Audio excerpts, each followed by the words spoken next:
Welcome back to Against the Cage. I'm Scott Fontana here with UFC welterweight on the rise, Joaquin Buckley. Joaquin, this is going to be your fourth fight of the year, and this is something that's a bit more rare these days, where all of your fights have been in different cities. You got Atlantic City, you got St. Louis, Mhm. your hometown, and you got Salt Lake City, and now Tampa. How has Yeah. it been kind of getting to stretch your legs a little bit and compete with different groups of fans watching you, as opposed to more of these fights at the UFC Apex? I think it's been a big deal. For me, I think the only place I should be fighting in is in arenas where everybody's watching, where I can feel the energy and where I can actually put on an actual show. At the Apex, it's more intimate, and it's more of a situation where it's like I feel like I'm sparring. But when we out there and we compete and you can hear the crowd, I know that I'm actually putting on the show. So yeah, I'm glad that I'm fighting in arenas right now. And of course, you're five and 0 coming in your last five fights, 3-0 this year, chance to make it that rare 4-0 in a calendar year. You've risen up the rankings and in people's minds in 2024. What has Yeah. stood out the most for you this year? What stood out the most for me this year? I feel like not just the activity, but just the level of competition I've been fighting. Like all the guys that I've been fighting, I feel like have been perfect, just a ladder up to the next step. So with Andre Fiallo, Alex Morono, to Vicente Luque, we had Ruza Boya who came down from 185, who was on a 10 fight winning streak. And then, of course I fought, the one and only Wonder Boy. I feel like, all my fights have leveled me up to the next one, and now we got a great fight with Colby Covington. So yeah, Right, of course. And this is your first UFC headlining assignment this weekend. It was supposed to be against Machado Gary. Cards got shuffled, and now it is Colby Covington. Everyone's had fights fall out of close, including you. Are there any regrets, though, that you'll never get that chance to take away the O from Ian before Shavkat Rakhmonov did the other day? nah, not at all, man. Like that for me, that fight can still happen, but me. Yeah, I don't care about that. I feel like if anything, that's what's gonna make Ian Gary better, and that's gonna make for a better fight when we fight in the future. Okay. So again, this is your fourth fight this year, and it is also the last UFC event of 2024. Colby has not competed this year, and incidentally, he headlined last fight of 2023 as well. So where Hey, crazy. were you surprised though that he officially stepped in and took this fight after taking so much time off? Man, you got to eat. You got to get paid, so you can't allow influencers and TikTokers, you know what I mean, and other people like that to keep paying your bills. So, it's either you come and fight or you go and retire. So you have to make a decision. Now, you were speaking at Media Day earlier today about Colby Covington's persona. And, one of the things that you kept coming back to a few times was how fighters need to be authentic, with their personas that they put out there. You've always come across as genuine. Other than authenticity and, genuineness, though, how would you describe the way, you've tried to present yourself to the world? I mean, just by being myself, like be honest with you, like I got different parts of myself. And one thing I do feel comfortable with now is like just revealing that, in the cage and showing that with my performances, because my personality, yet again, what I'm saying, I can be a funny guy, I can be a serious guy, you know what I mean? But it's all me, so it's not me trying to give you guys a gimmick, it's not me trying to sell you guys something on being a certain type of person. Like I am who I am, whether you like it or not, I'm gonna be me.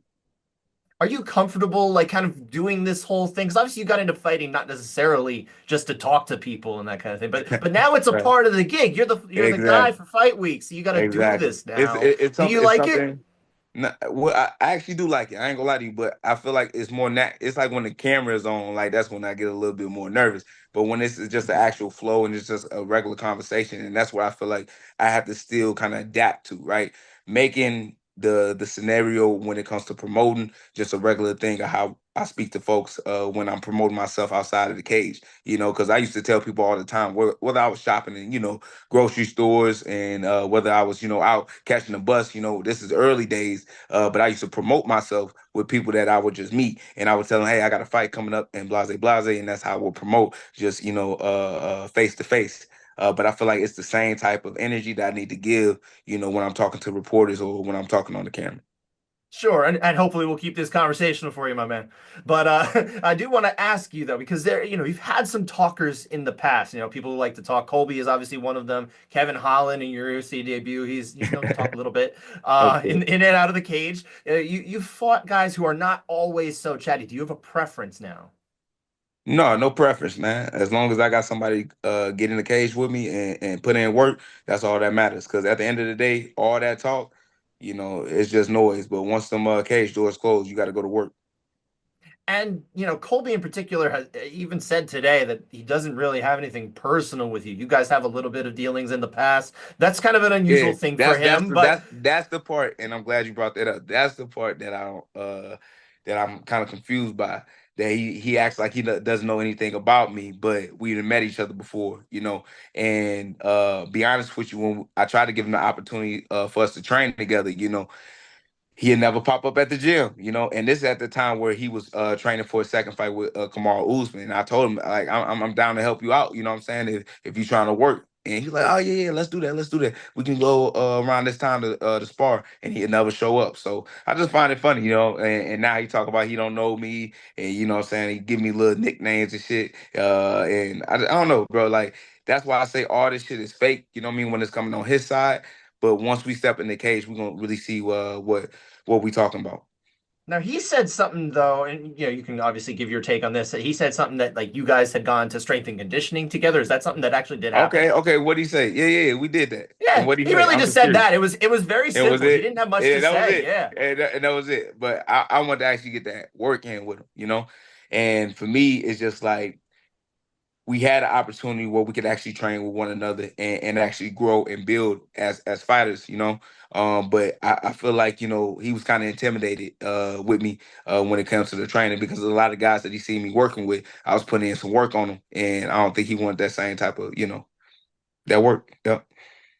One thing I wanted to ask you about too, a little bit of a side here is obviously you are known as a finisher your whole career. 14 KOs and knockouts out of 20 wins, including Wonderboy Thompson, who we mentioned before, in your last fight in October. Obviously, you also authored an all-time highlight reel spinning back kick KO 4 years ago. That was what you were known for, but now you're starting to make your own name in a different way. What is that moment kind of when you look back at it now?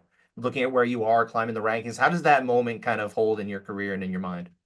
I feel like I didn't settle for that situation where when I got the most viral knockout in 2020, uh, I knew that I didn't want to live by that. I knew I didn't want to make my name by that. I knew that I had way more to offer and way more to give.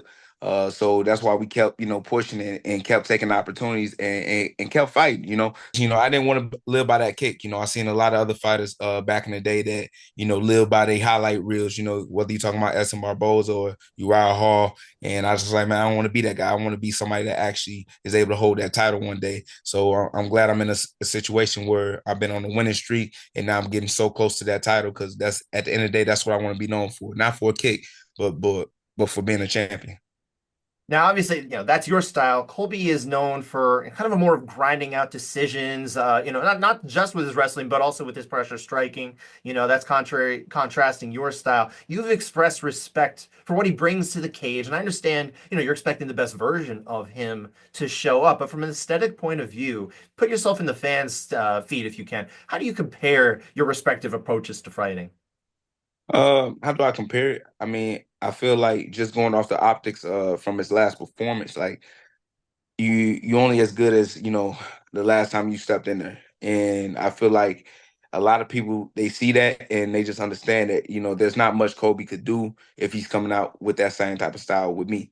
And with my style, yet again, I'm coming for knockouts. And with Leon, he put a lot of pressure on Kobe. He kind of touched him up a bit, but they know that if I'm putting that same pressure on Kobe, we throwing them hands and we making sure to get that knockout. And this is scheduled for 5 rounds against, like I said, it's your first UFC main event. Covington has a lot of experience in these fights. Even the loss to Leon Edwards last year, he performed better later in that fight than he did early on. If you can't get him out of there in those early rounds, which I imagine you'd like to do, you being a pretty thickly muscled 170-pounder, dude, you got a lot of beef on there. How comfortable do you No, did feel getting into this, the later rounds, especially, uh 20th minute and stuff? for me, I train these muscles, and I can move with these muscles, and I feel like my cardio and my conditioning is some of the best in the world.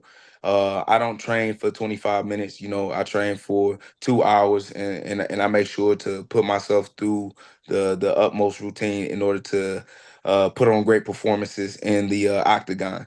So when people see me at even at 170, even though only fought for 15 minutes, I look fresh, and I feel like there's a lot of things that I can do with 5 rounds. If I'm not able to get you out there in the early rounds, I'm definitely gonna get you out of there in the fourth and the fifth. I promise you that.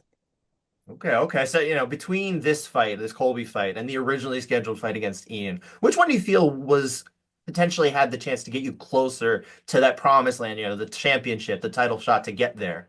Kobe, Kobe for sure. Yeah. Why so confident in that? Why so confident? Because yet again, he's a person that has fought for the title multiple times, became an interim champion. It's just his name holds more value at the end of the day. It does. Of course, of course. And if all goes well, you're 4-0 this year. Your name kind of lingers a little longer in that UFC Not not month-long only break not they only do. 4-0, but 6-0, right? On the 6-0 six at fight, welterweight. six, yep, 6-0 on a almost. This would be my fourth knockout. We're gonna call it.